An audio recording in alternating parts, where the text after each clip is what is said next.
তারা পেঁয়াজ রসুনটা স্কিপ করে দেবেন, একটু জিরের গুঁড়ো দিয়ে দেবেন, আদাও দিতে পারেন একটু, আমি দিইনি কারণ আমার এখানে রসুন আছে আর আদার প্রয়োজন হয় না, রসুন ফ্লেভার থাকলে,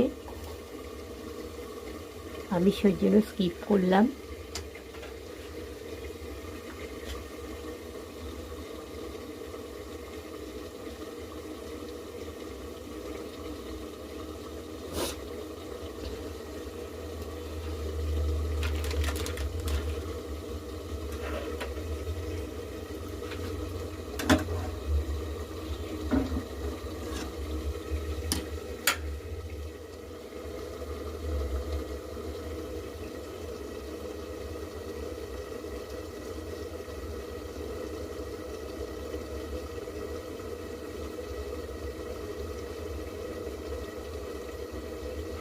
এই শাক রান্না করার একটা নতুন প্রসেস আছে, খুব তাড়াতাড়ি করা যায়।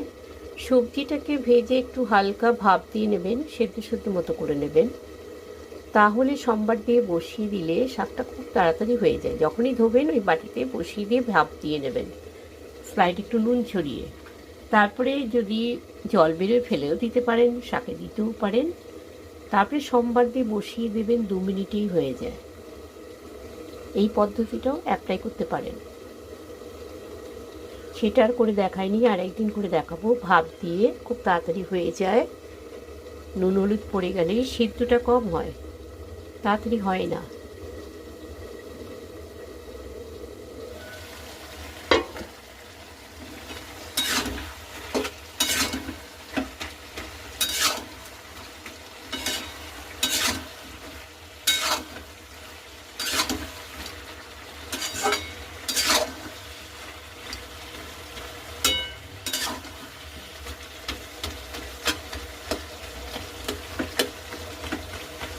একটু কুমড়োটাকে ভেঙে দেবেন, মাখা মাখা ভাতটা হয়ে যাবে।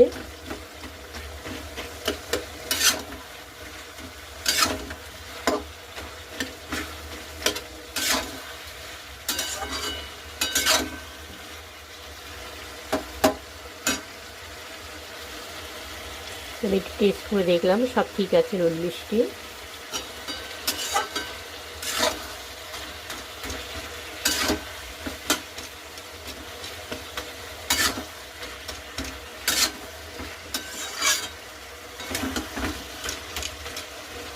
এবার আমি অফ করে দেবো, কুমড়ো গলে গেছে।